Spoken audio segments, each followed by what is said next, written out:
Hello guys, hope you all are doing well. Welcome to my channel. Today I am taking you guys to Hampi. So, on 17th and 18th of January, we went to Hampi. Hampi is situated in Hospete Taluk of Bellary district in Karnataka.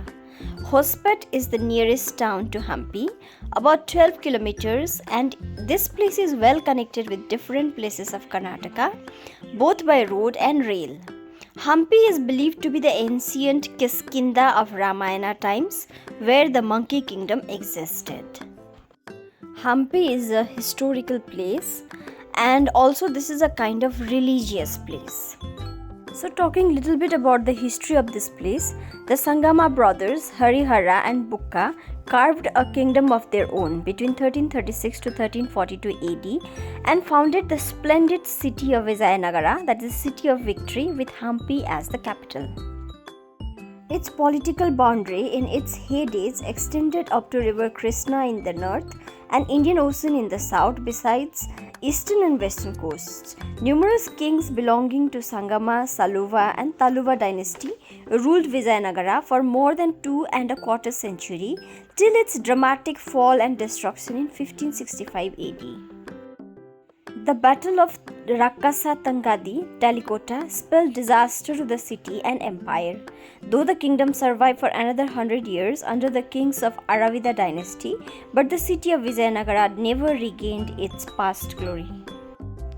Harihara II, Prauda Devaraya, Krishna Devaraya were the most celebrated rulers of this empire. Most of the constructions were done by Krishna Devaraya during his ruling period. After the disastrous fall of the city, how Hampi looks like at this period is what I am going to take you all to. So, we will begin with our first day tour, that is on 17th of January 2023. We had taken a night bus from Goa to Hampi on 16th. So on 17th morning at around 5 o'clock, reached Hospete bus stand. From there we directly went to our hotel, did check-in and rested for some hours and started our first day tour of Hampi at around 10:30 in the morning. On the way to Vittala temple, we crossed this Talaraghatta gate. From this gate, ferry services are available to reach Vittala temple. This is a two-storied narrow gate with shrines on both sides of the gateway.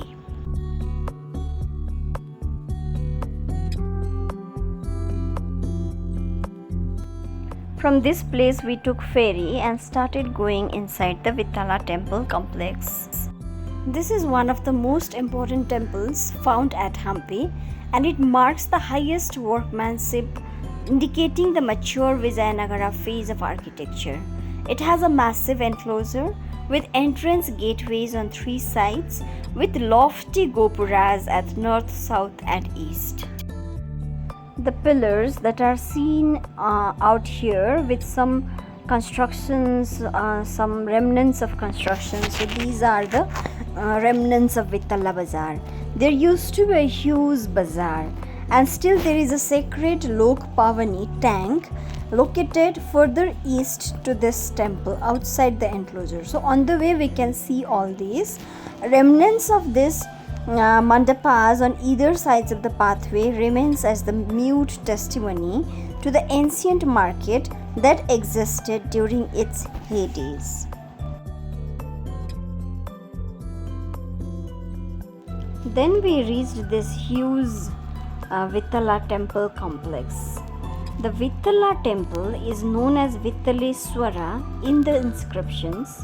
The core of the temple was in existence from the times of Devaraya II, 1422 to 46 AD. However, the later kings added many new architectural edifices within the complex. Krishna Devaraya from 1509 to 1529 AD has made substantial additions to it. Apart from the main shrine, the temple in the courtyard has Devi shrine, Kalayanas Mandapa, Utsava Mandapa, 100 pillared Mandapa and much famed stone chariot. the one that is seen here, the Garuda shrine in front.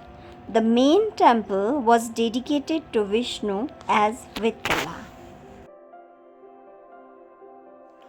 I salute the artists who constructed this huge stone architecture with so much of fine carvings, and to our surprise, each of the carving has something to say on its own. Each one is perfect yet different from other.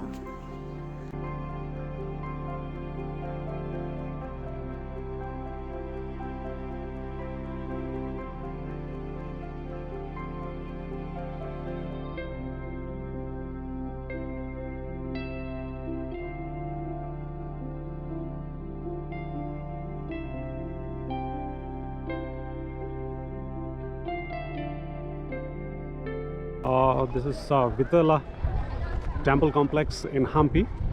So this is the first Gopuram entry point to the Vittala temple. So that is the music hall on that side.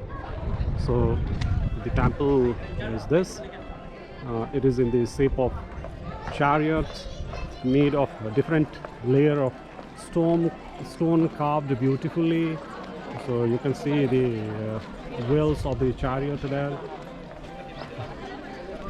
Chariot is standing on the four wheel, and the pillars and the columns. The top, the Gopuram on this temple is being destroyed by the Archaeological Survey of India for safety purpose of the visitors. And you can see the main temple, Vittala temple, whose sanctum sanctorium is inside this hall. The hall is also destroyed. The roof of the hall is being destroyed, and it is not, the visitors are not allowed inside the temple. So sanctum, the statue inside the sanctum sanctorium, so that is being stolen during the time of the raid by the after the defeat of Vijayanagara in Tailikota war. So you can see this is the mandapa again, that this was practically used for marriage purposes of the god and goddesses, which were being celebrated annually, as well as the marriage of the members of the royal family. So this is very beautiful. Each of the pillars are carved with the images related to Ramayana and Mahabharata. Mostly the Dasa Avatara of God Vishnu are being created on the pillars. So this is all made of stone. So this is a stone structure from the bottom of the building to the top, the ceiling, as well as the entire columns and the posts and pillars. These are all made of stones. So this beautiful building, this beautiful structure was created at a different period of time of the rulers of the Vijayanagara. And it is mesmerizing to see the carvings on the columns and the beams and the wall. So different depictions are being made of the different activities. Elephant, horses, other animals are being depicted. So some are mythical in character, and some are character drawn from the Ramayana and Mahabharata. So some of the statues are being destroyed like this. That frontal part of the elephants are destroyed by the invaders. Otherwise, the smaller carvings on the wall and the pillar are still being there intact. It is marvelous monument built by the Vijayanagara kings. So the people, those who were engaged in making of this building, are amazing. So especially the carvers, those who were working on the stone carvings or the stone work, they are absolutely fine carvers. So every pillar, every column have a depiction of the different the stories of the god and goddesses in every corner, nook and corner of this Vittala temple complex.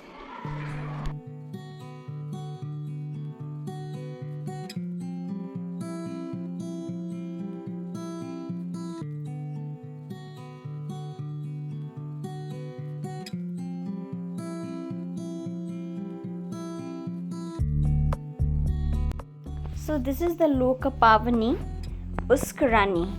This is the tank that is located further east of this temple outside the enclosure, and this is like a large 16th century tank and has an ornate main entrance from the south and measures around 7 meters in length. This tank was used during Tepotsava festivities associated with Vithala temple. Near the Krishna temple, there is this huge monolith sculpture of Lakshmi Narayana, and it is one of the most outstanding works of sculpture art of Vijayanagara.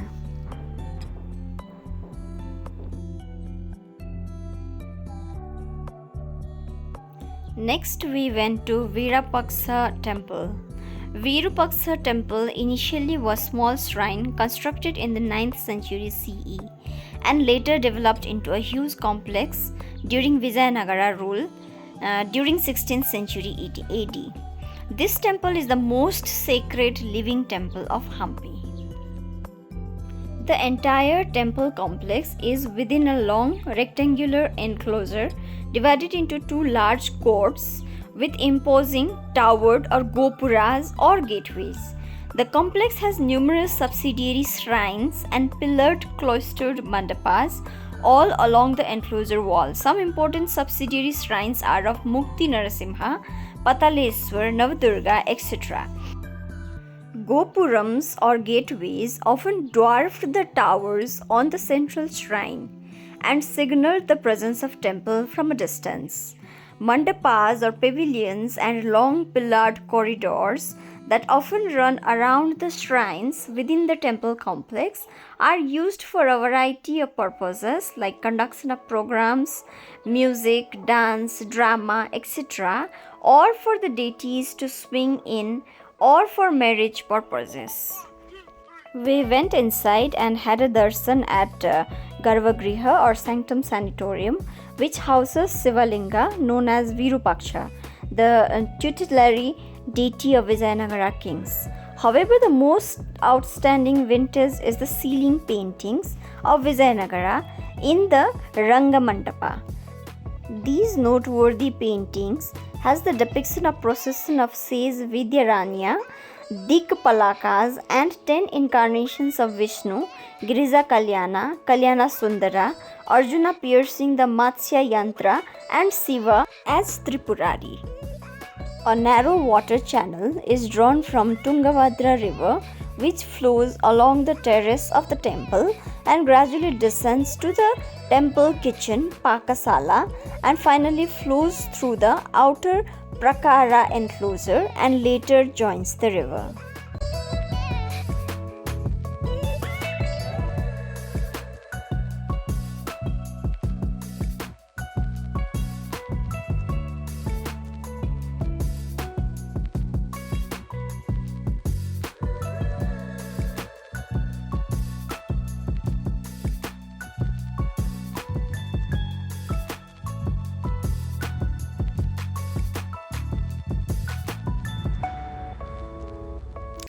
This river here is Tungabhadra river.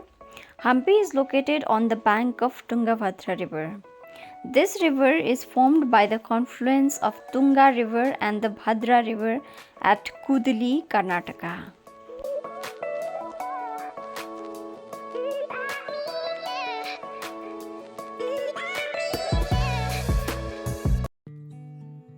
Next we went to Lotus Mahal.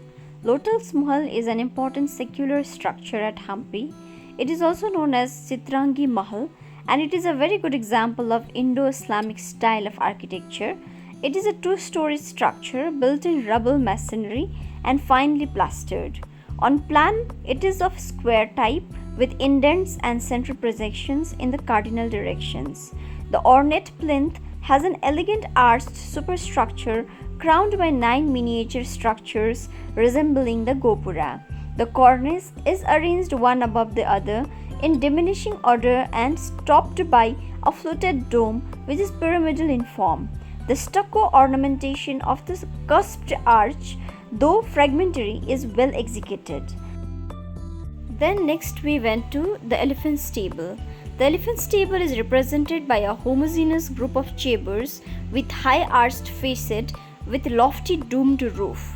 11 chambers are built side by side. Then next we went to Hazara Ramachandra Temple and Pansupari Bazaar. This temple is situated abutting the palace of Harihara on the eastern side.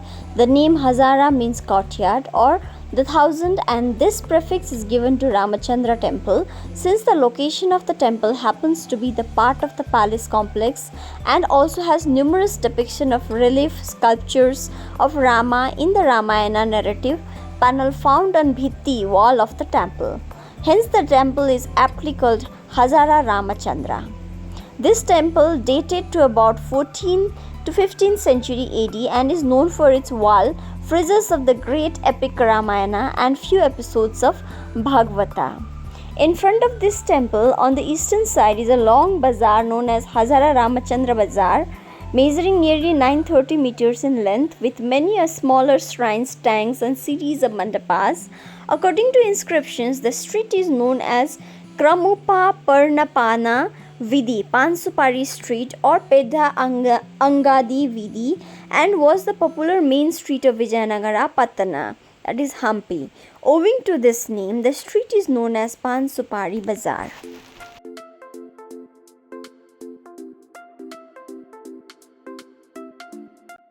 Then on the left of this street, the temple dedicated to goddess Durga, locally known as Pattanada Yellamma, is located. The goddess was worshipped during Mahanavami festivals by the Vijayanagara rulers. The Pattananda Yellamma temple faces south and has a Garbhagriha and in front a ornate cubicle, pillared long mandapa. The goddess is a four-armed seated Devi about 1 meter high above the Damaru, small drum, Khadga, sword dagger, and in the right hand, and Trishula and Kapala, small ball, in the left hand, and wears a skull garland. The left leg is folded while the right hangs down. 2 heads and a lion are carved on the base of the pitha. Then next we went to Royal Enclosure.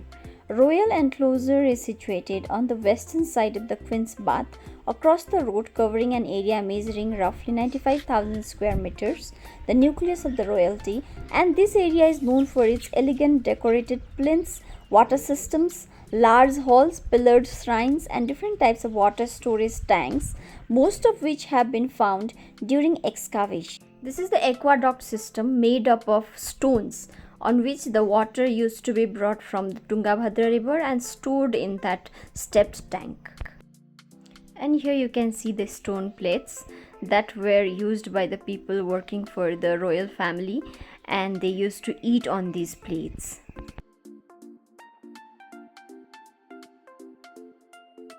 Sculptured terraced platform known as Mahanavami Dibba, prefabricated ornate schist stone step tank with label inscriptions indicating the direction, course and stone number, large tank known as public bath, underground shrine and king's audience hall known as Bhuvana Vijaya are some of the important structures in the royal enclosure.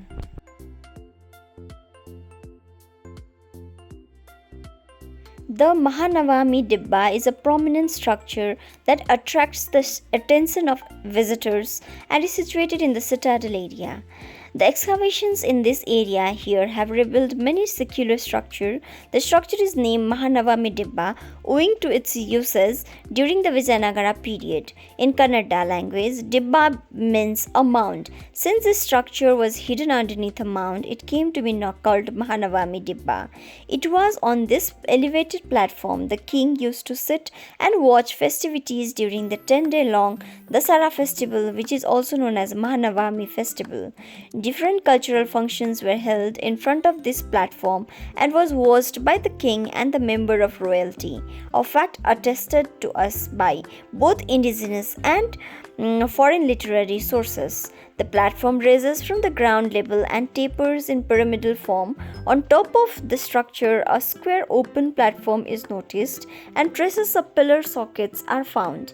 These evidences indicate that this area had a superstructure, probably built of wood. The top portion of the platform can be reached through a flight of steps provided on east and western side. The western entrance is closed one through which king and his retinue access the top. The platform is built of granite as well as schist stones. Part of the platform has schist stone casing. This structure has on all four sides prominent bas relief structures depicting animals, royal portraits, foreign travelers, hunting scenes, and wildlife acrobats, etc. Most of these sculptures portray the daily life of Vijayanagara Pattana, Hampi, the capital as well as the empire. So with this we finished our first day tour of Hampi, and another day also we visited some other parts of Hampi. I'll bring to you the second day of Hampi in my next video. Then we returned back to our hotel, had dinner and then slept well. Bye bye, take care. Stay tuned and give love and support to my channel and to me.